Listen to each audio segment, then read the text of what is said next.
La tensión se podía cortar con un bisturí en Lezama. No era una tarde cualquiera. Las miradas cruzadas entre los trabajadores del club, los murmullos entre los utilleros, la forma en que los fisioterapeutas se quedaban a mitad de camino entre el vestuario y la sala de recuperación, todo delataba que algo estaba ocurriendo. Nico Williams, el chico que había puesto a toda Europa a discutir si era extremo, delantero, comodino directamente un rayo con botas, acababa de llegar con una bolsa de deporte más grande de lo habitual. No era un día de partido. No había doble sesión. Y sin embargo, el hijo pequeño del linaje Williams ya había recogido su taquilla, cerrado la puerta de su coche con un portazo que sonó a despedida y bajado la ventanilla para decir algo que no se escuchó bien, pero que bien pudo haber sido un «Agur, Aita». La historia, como todas las que se cuecen entre rumores de fichajes, empezó con una llamada a deshoras. Según cuentan los periodistas que se enteran de todo antes que los propios protagonistas, el Bayern de Múnich había contactado con el entorno de Nico mientras la Eurocopa seguía su curso. Y no fue una llamada cualquiera. Fue de esas con tono alemán, puntualidad suiza y euros bávaros listos para hacer palidecer hasta el más fiel al bocho bilbaíno. Le ofrecían un rol importante, una banda entera para él, un proyecto en reconstrucción donde él no sería uno más, sino un motor. Y no solo eso, le garantizaban que su apellido no sería pronunciado con acento andaluz, catalán o madrileño, sino con una contundencia germánica que haría temblar a cualquier lateral rival. El Athletic, por supuesto, estaba al tanto. Ya desde abril sabían que Nico estaba en el escaparate, aunque ellos preferían pensar que era una exposición temporal. Como esas obras de arte que van de museo en museo, pero siempre regresan a casa. Lo que no contaban era con el empuje del Bayern, un club que venía de morder el polvo en la Bundesliga por primera vez en años, y que había decidido abrir la cartera para rejuvenecer su plantilla. Ya habían hecho sus movimientos internos. Tuchel fuera, Vincent Kompany dentro, y una lista de deseos que parecía escrita por un niño hiperactivo en la mañana de Reyes. Y entre los nombres, en negrita y subrayado, Nico Williams. Pero ¿por qué el Bayern? ¿Por qué Nico? La conexión no era tan aleatoria como parecía. Hassan Sayamidi, exdirector deportivo, llevaba tiempo siguiendo al menor de los Williams. Pero fue Christoph Freund, su sucesor, quien se la jugó. Lo veía como una pieza vital para su idea de fútbol vertical, presión intensa y amplitud diabólica. Nico encajaba como anillo al dedo en el sistema bávaro: velocidad, desborde, sacrificio defensivo, juventud, y además, un precio que, si bien elevado, no espantaba a un club que en el pasado pagó más de 80 millones por Lucas Hernández sin pestañear. La cláusula de Nico, 58 millones de euros, era considerada casi un regalo en comparación con los precios inflados del mercado. Pero en Bilbao, eso sonaba a ultraje. Porque el Athletic no es un club cualquiera. No puede fichar a cualquiera. Su idiosincrasia le impide reponerse con facilidad. Un jugador como Nico, formado desde juvenil, criado entre cuestas, chuletón y filosofía de cantera, no se reemplaza con otro fichaje. No hay sustituto para un Williams menor. Y ahí radicaba el drama. Mientras tanto, en Múnich, el movimiento estaba perfectamente planificado. Joshua Kimmich tenía el teléfono de Nico y le envió un mensaje de esos que no llevan promesa, pero sí una invitación velada. Aquí te esperamos, hermano. Serías el mejor en esta banda. Coman, que tiene contrato pero vive de lesiones intermitentes, no se lo tomó a mal. Gnabry, que ya había sido ofrecido en media Europa, directamente compartió la publicación de Nico celebrando el pase de España a semifinales con un comentario: Bold Bayans. Pronto con nosotros. La presión era real. Y el chico la sentía. En Lezama, mientras tanto, empezaban los juegos de sombras. El Athletic seguía entrenando con normalidad, pero el cuerpo técnico ya hacía pruebas sin Nico en los 11. Ernesto Valverde, de semblante calmado como un monje zen incluso cuando cae granizo en la banda, empezó a probar a Iñaki de nuevo como extremo. Sabe que si se va Nico, no hay opción de traer a otro igual. También se dice que uno de los utilleros encontró una nota en la taquilla del pequeño Williams que decía: «Es que ricasco por todo. Si esto se da, ha sido un placer». Y es que no era solo un fichaje más. Era, quizá, el primero de una nueva era. El Bayern llevaba tiempo sin asaltar la liga con seriedad. Tras los fracasos con Odriozola, Cuisance y otros nombres olvidables, querían un perfil probado. Y Nico lo había demostrado todo. En liga, en copa, en selecciones. Era rápido como una liebre, potente como una locomotora, y además estaba en su mejor momento de forma. La prensa alemana se relamía. Bild, Kicker, Sport 1, todos comenzaron a publicar informes detallados sobre el vasco. Hasta el canal oficial del Bayern subió un vídeo recopilatorio titulado Nico Williams der neue Flügelbliss. El nuevo rayo de banda. La maquinaria bávara no estaba tanteando. Estaban empujando con todo. Y mientras tanto, en la intimidad de su hogar, Nico conversaba con su madre. La misma que siempre ha estado ahí, firme como una torre de San Mamés. Ella no lo presionó, pero le recordó que su hermano está feliz en Bilbao. Que su historia aún puede crecer allí. Que hay mundial de clubes, que el Athletic puede volver a Europa, que la gente le quiere. Pero también entendía que los trenes como el del Bayern no pasan dos veces. Y que su hijo, pese a tener cara de niño, ya tomaba decisiones de adulto. La presión de los aficionados era más simbólica que directa. Nadie le reprochaba nada, pero sí había tristeza. En la calle Licenciado Poza, se comentaba con resignación. En los bares, entre zuritos y pinchos de tortilla, se discutía si había hecho lo correcto renovando hacía un año para que ahora pagaran la cláusula y punto. Renovó para que dejara algo, decían unos. Pero que no se nos vaya también Iñaki, que entonces apagamos la luz y nos vamos, decían otros. Y en el fondo, todos sabían que era cuestión de tiempo. La Eurocopa era su escaparate, y el escaparate estaba lleno de ojos alemanes. Cada jugada suya frente a Italia, su asistencia frente a Georgia, sus carreras contra Alemania, era un capítulo más en el informe que el Bayern pasaba a sus ejecutivos. El propio Company ya había hablado con él por videollamada. Le explicó su proyecto, cómo le veía encajando con Musiala y Tel, cómo el nuevo Bayern sería más ofensivo y menos rígido. Y eso, a Nico, le gustó. Lo que terminó por inclinar la balanza fue una llamada inesperada. Alphonso Davies. El canadiense, que probablemente también esté en la rampa de salida, le llamó solo para decirle: «Aquí vas a volar, hermano. Como yo lo hice. Ven y haz historia». Palabras sencillas, pero cargadas de significado. Porque si hay algo que Nico tiene claro es que quiere volar. Hacer historia. Y quizá, hacerlo en un club con 5 copas de Europa más que el Athletic, aunque una menos que el Madrid, suene tentador. Esa misma noche, mientras algunos en Bilbao dormían con la esperanza de que todo fuera una falsa alarma, Nico puso en silencio su móvil, escribió un mensaje en una nota privada de su iPhone y miró al techo. Luego al armario. Luego al escudo del Athletic bordado en una camiseta que ya no sabía si volvería a usar. Y suspiró. Porque, al fin y al cabo, despedirse no es fácil. Ni siquiera cuando estás haciendo lo que siempre soñaste. Y al día siguiente, lo inevitable ocurrió. Una furgoneta negra sin logos aparcó en las inmediaciones del campo. No era ninguna serie de Netflix. Era el transporte que el entorno de Nico había contratado para mover sus pertenencias personales. Camisetas, botas, objetos personales. Las cosas que no viajan en un avión ni en una cláusula. Las cosas que se llevan con cariño, porque duelen. Aún no hay comunicado oficial. El Athletic, prudente. El Bayern, a punto. Y Nico, en silencio. Pero todos lo saben. Está hecho. El chico ya recogió sus cosas. Y cuando un jugador recoge sus cosas en junio, no es para volver en agosto. Es porque el siguiente paso está dado. Y en este caso, el siguiente paso va rumbo a Baviera, donde le espera un nuevo idioma, un nuevo estadio y la esperanza de ser leyenda lejos de casa. La furgoneta negra, silenciosa como un suspiro, permanecía estacionada a pocos metros de la salida del aparcamiento subterráneo de Lezama. No tenía distintivos, no hacía ruido, ni parecía tener prisa.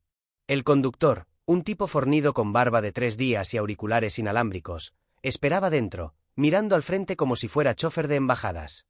No era un empleado del club, ni falta que hacía. Era parte de esos servicios de discreción premium que los agentes de futbolistas reservan cuando no quieren levantar revuelo, aunque en realidad lo único que conseguían era generar aún más curiosidad. En Bilbao, una furgoneta sin logos es como un sospechoso en una novela de detectives. Nadie sabe nada, pero todos lo miran. En el interior del edificio, mientras tanto, Nico terminaba de meter un par de cosas más en una mochila con el escudo del Athletic desgastado por el uso. No eran cosas valiosas en apariencia. Un bote de champú, unos AirPods que no encontraba desde febrero, una sudadera vieja con una mancha de tinta que solo él sabía de dónde venía, y una pulsera de tela con los colores de la ikurriña. Todo lo demás ya lo habían empaquetado días antes. Sus botas personalizadas, los trofeos menores que guardaba como fetiches, el MVP de un torneo juvenil en Portugal, una foto enmarcada con su primer gol en San Mamés, y un dibujo que un niño le dio una vez en la zona mixta, donde salía al volando como un superhéroe con capa rojiblanca. Junto a él, no había ni directivos, ni periodistas, ni cámaras. Solo estaba su preparador físico de confianza, el mismo que le ha acompañado desde que pegó el estirón y dejó de ser el hermano pequeño de Iñaki para convertirse en ese que rompe tobillos con una bicicleta. Ese tipo, un navarro con cara de haber corrido maratones por puro aburrimiento, le miraba en silencio mientras Nico cerraba la cremallera. No le dijo nada, porque no hacía falta. Se notaba que llevaban muchos años trabajando juntos, suficientes para que los silencios también comunicaran. Lo único que hizo fue darle una palmada en el hombro justo cuando Nico se giró. Ni fuerte ni blanda. Una de esas que dicen lo hicimos bien. En el pasillo, uno de los utilleros de toda la vida, ese al que los jugadores apodan Chema aunque no se llama así, se cruzó con él. Llevaba una caja con balones y fingió no haber visto nada. Pero cuando Nico pasó junto a él, le guiñó un ojo, como diciéndole tranqui, no hay rencor. A Chema se le notó que le picaba la garganta, como si tuviera que tragar saliva más de la cuenta. No dijo ni aupa, ni suerte, ni hasta pronto. Solo siguió con sus balones, aunque dejó uno caer sin querer al suelo. Fue entonces cuando Nico lo recogió, se lo entregó con una sonrisa y dijo, casi susurrando, no lo pinches, que igual en Champions nos volvemos a ver. El vestuario, vacío ya de voces, olía a linimento y madera, como siempre. Pero esta vez parecía más frío, como si el silencio se hubiera anticipado a la despedida. Nico se quedó un momento mirando su taquilla vacía.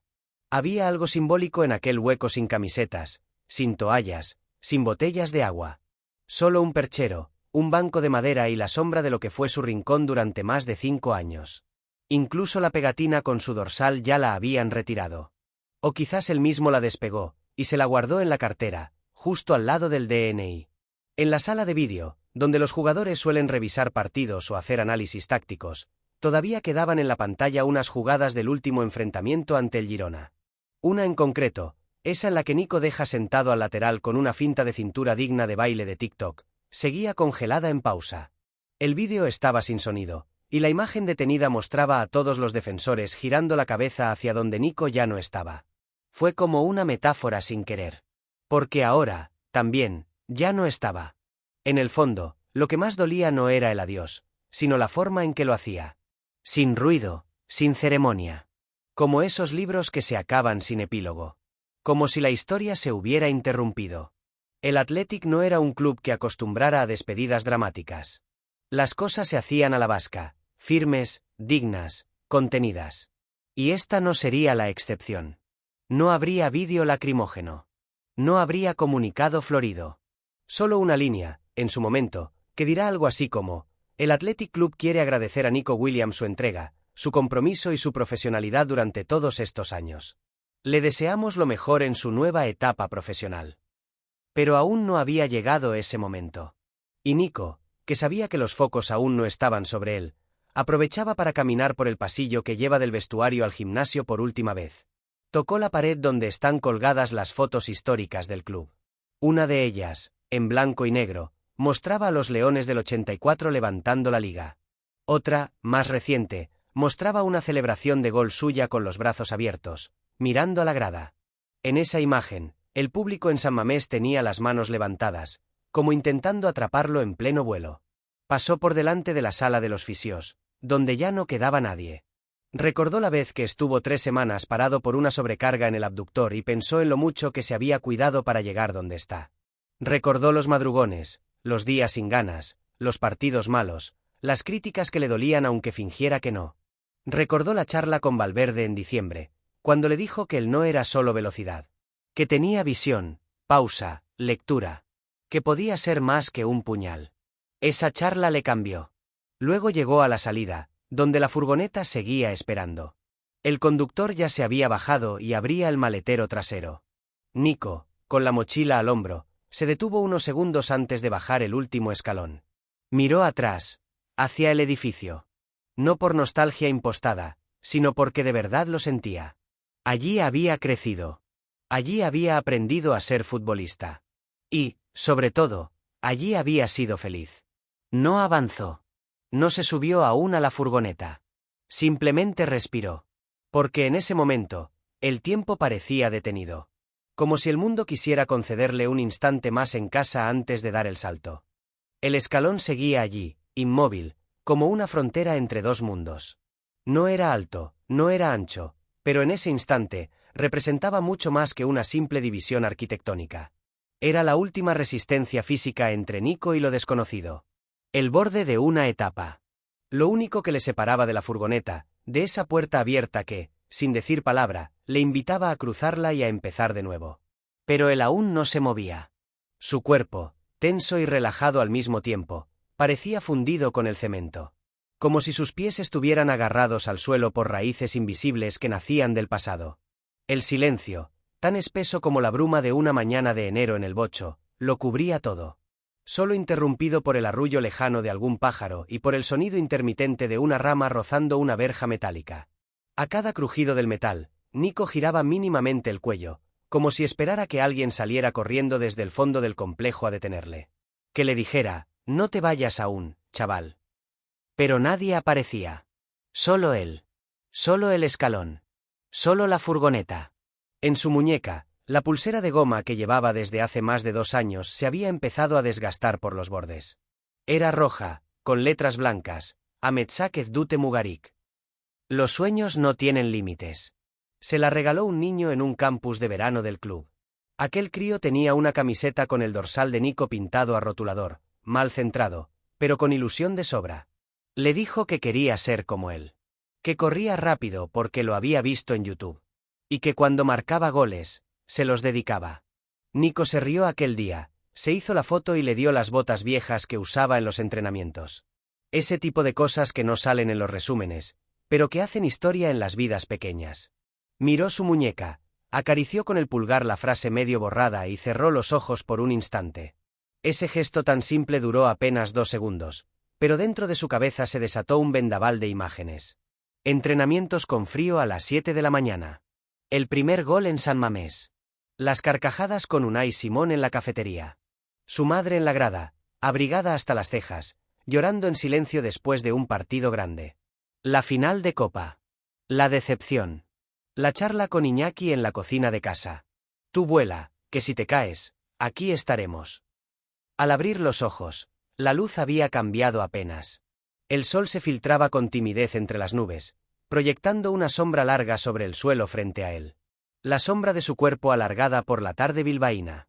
Y ahí, sobre ese asfalto agrietado por años de botas, de ruedas de bicicletas de críos, de goteras persistentes, estaba su figura. Pero no era la de un niño. Era la de un hombre. Las manos, hasta entonces en los bolsillos de la sudadera, salieron despacio.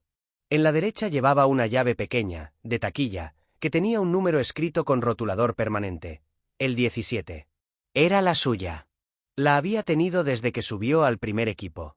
La miró por última vez, girándola entre los dedos, y por impulso la deslizó dentro del bolsillo lateral de la mochila. No podía dejarla. No por superstición, sino porque representaba el inicio. Y los inicios, cuando son de verdad, se llevan encima. Detrás de él, una puerta interna crujió. No se abrió del todo, solo un poco, como si alguien hubiera mirado por la rendija y luego se hubiera arrepentido de salir. O quizás como si el propio edificio respirara. Como si Lezama, con sus paredes viejas y modernas a la vez, le dijera que entendía. Que no pasaba nada. Que se iba, sí, pero no del todo. Nico olió el ambiente por última vez. Había algo a césped húmedo, a caucho, a desinfectante barato y a recuerdos. Era el olor de los vestuarios, de los días sin público, del entrenamiento intenso a puerta cerrada. Era el aroma de la rutina, del esfuerzo diario, del fútbol sin luces. Ese olor que no tiene nombre, pero que todos los jugadores reconocen y extrañan cuando se van. A lo lejos, en el campo 1, quedaban algunas pelotas olvidadas. 3, quizá 4. Una rodaba lentamente empujada por la brisa. Era una pelota oficial, firmada por media plantilla, de esas que se usan para fotos institucionales. Nadie fue a recogerla. Parecía un símbolo más. Como si incluso el balón supiera que algo se estaba terminando, aunque aún no hubiese sonado ningún pitido final. Y ahí seguía Nico. Inmóvil. En silencio. en ese escalón diminuto que ahora parecía el último peldaño de una escalera inmensa. Las suelas de sus botas marcaban huellas apenas visibles sobre el polvo acumulado. Como si el propio suelo se empeñara en dejar constancia de que había estado ahí. Que aquel día, a esa hora, ese jugador, ese chico de la cantera, se quedó parado entre lo que fue y lo que está por venir. El conductor de la furgoneta seguía de pie, al lado del maletero abierto, sin decir nada, sin moverse. Quizá él también entendía que aquello no era simplemente una recogida. Era un adiós con pausa. Una de esas pausas que uno necesita para que no duela del todo. Una tregua emocional de unos minutos, donde todo lo que importa se dice sin palabras. Y el aire seguía ahí, flotando, denso, espeso. Casi como si supiera que todavía no era el momento. Porque no basta con cerrar una puerta. A veces, hay que mirar atrás y entender lo que se está dejando antes de atreverse a cruzar el umbral. Los segundos eran eternos. No porque el reloj se hubiera detenido, sino porque la memoria de Nico estaba haciendo su propio trabajo. Cada rincón, cada textura, cada sonido del entorno estaba siendo absorbido, archivado, grabado con una nitidez que ningún vídeo o fotografía podría igualar. Era como si su cerebro se hubiera puesto de acuerdo con su corazón para construir un último recuerdo completo, definitivo, que pudiera visitar cada vez que, en el futuro, alguien le preguntara qué se sentía al irse de casa. Porque esto era eso, una marcha, sí, pero también una despedida emocional de todo aquello que le había sostenido desde que tenía edad de subir un balón rodando por las escaleras de casa. El viento, caprichoso, como solo lo es en Vizcaya, le acariciaba el rostro, y de vez en cuando levantaba pequeñas partículas de tierra que danzaban unos segundos en el aire antes de caer de nuevo. En una de esas ráfagas, una hoja seca, improbable y fuera de estación, se deslizó frente a él, cruzando en línea recta entre la punta de su pie derecho y el primer peldaño del edificio. La hoja giró sobre sí misma en el aire, rozó el suelo con delicadeza y se perdió detrás de un contenedor metálico donde solían dejar los petos sudados de los entrenamientos. Un detalle menor, sí. Pero Nico lo vio. Y no lo olvidaría. Porque ese tipo de cosas, sin lógica aparente, también se adhieren al alma en días como este. La mochila empezaba a pesarle en el hombro, no tanto por su contenido como por lo que representaba. Cada gramo era una acumulación simbólica de despedidas. Cada objeto en su interior, una camiseta con olor a vestuario, una tarjeta de acceso laminada, unos guantes viejos, tenía una historia que, en ese instante, parecía susurrarle, ¿de verdad te vas ya? Pero no respondía. No podía. No debía. Sabía que las respuestas, en momentos así, no se daban con palabras. Unos metros detrás, en la esquina donde el edificio se curva antes de llegar a los vestuarios del equipo femenino, colgaba todavía el cartel con el eslogan de la temporada anterior, Yeurea da Garaipena, la victoria es nuestra. Estaba ligeramente despegado por una esquina, como si el tiempo también lo estuviera empujando hacia otro ciclo. Nico lo miró de reojo, y se acordó de la vez que lo vieron con un secador de pelo intentando pegarlo porque le molestaba verlo torcido. Lo hizo en broma, pero también con ese amor por el detalle que le caracteriza. Era de esos que no dejan los cordones desiguales, que se atan las botas con el mismo número de vuelta siempre, que ordenan las camisetas por tonalidad incluso cuando nadie las va a ver.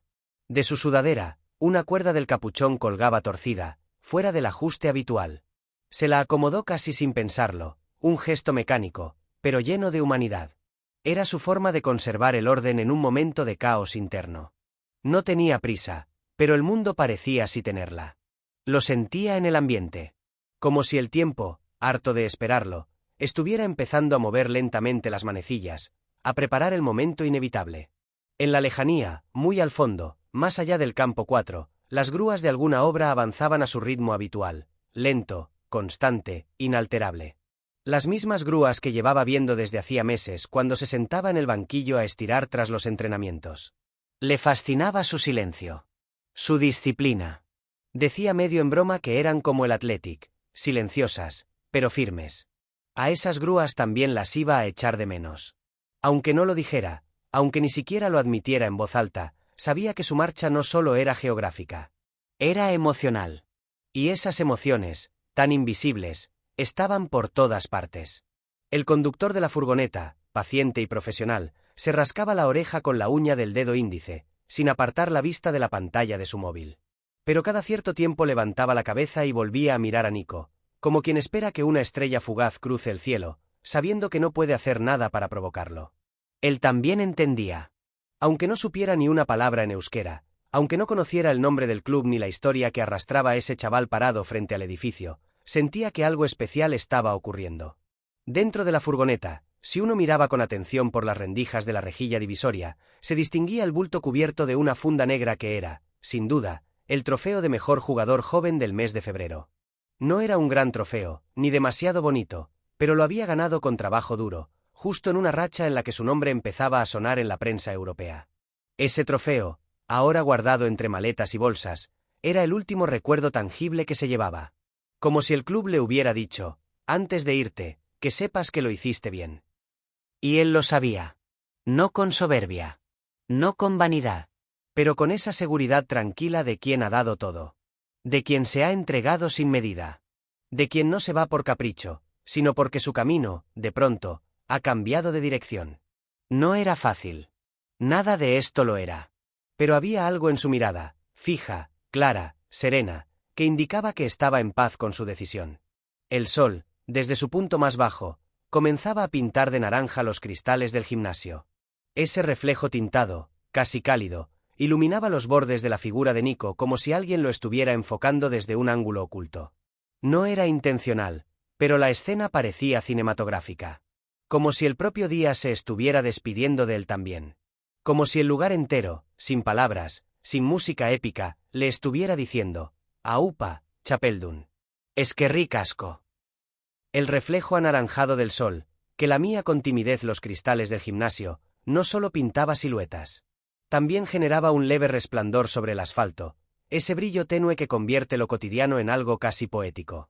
Y allí, justo donde terminaban las sombras alargadas de la estructura de Lezama, empezaba la suya, la silueta de Nico, proyectada con suavidad sobre el suelo irregular, parecía extenderse hacia la furgoneta como una versión ligera de sí mismo, como si una parte del ya estuviese dispuesta a marcharse mientras otra aún se negaba a mover un solo músculo.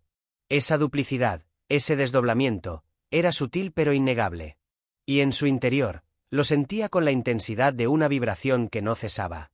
Un murmullo bajísimo recorría el ambiente. No era de voces, sino de viento, de hojas arrastradas, del crujido casi imperceptible del armazón metálico de una valla cercana. Como si el silencio ya no quisiera ser tan absoluto, como si incluso el entorno se estuviera aclimatando a la idea de que ese instante sería recordado.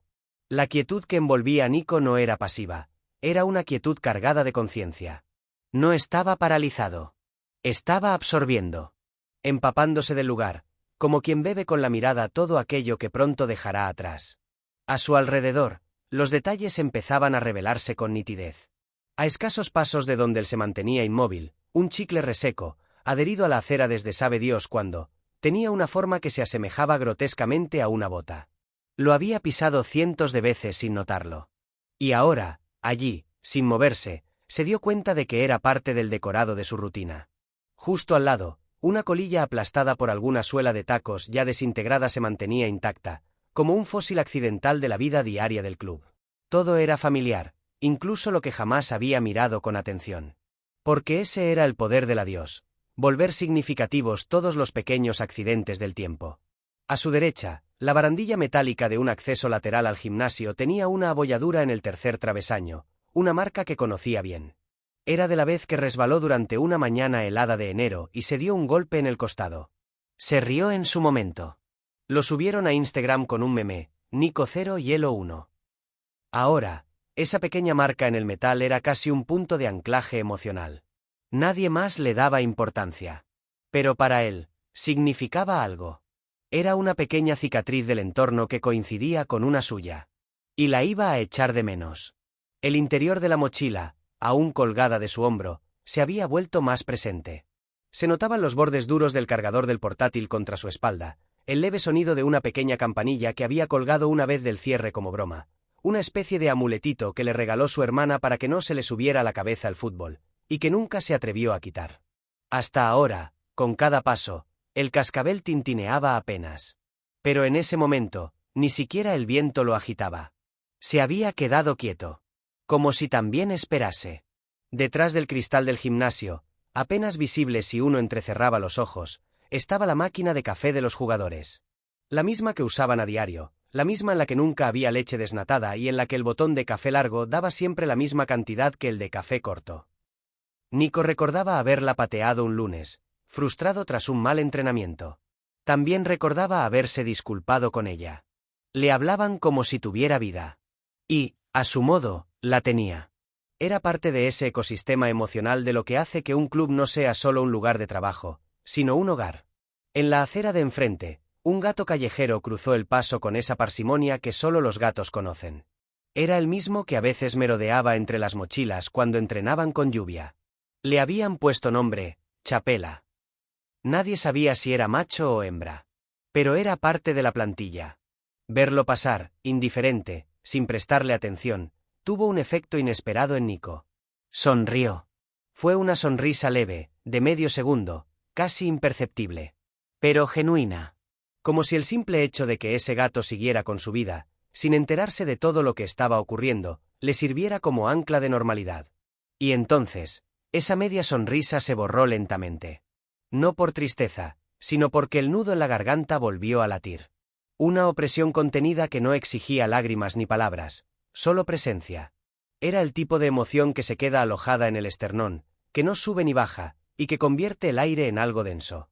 Se llevó la mano al cuello, rozó con los dedos una cadena finísima que llevaba escondida bajo la camiseta. Era un regalo de su madre. Un pequeño colgante con la palabra Etxea grabada. Casa. No lo había enseñado nunca. No hacía falta. Ese colgante, como todo lo demás, iba con él. No se dejaba nada importante, pero lo importante no siempre se puede meter en una maleta. Entonces volvió a mirar a la furgoneta. El conductor había encendido el motor para que no se apagara la batería, pero seguía esperando. El murmullo grave del ralentí parecía una especie de metrónomo sordo que marcaba el compás del tiempo que ya estaba por irse. Era como un reloj que no marcaba horas, pero que decía, aún estás aquí, pero no por mucho. Y Nico seguía ahí. De pie. Sin moverse. Con todos esos detalles invisibles susurrándole en bucle, mira bien. Recuerda. Absórbelo todo. Porque aunque no lo supiera, ese instante era irrepetible. Inmenso. Y definitivo.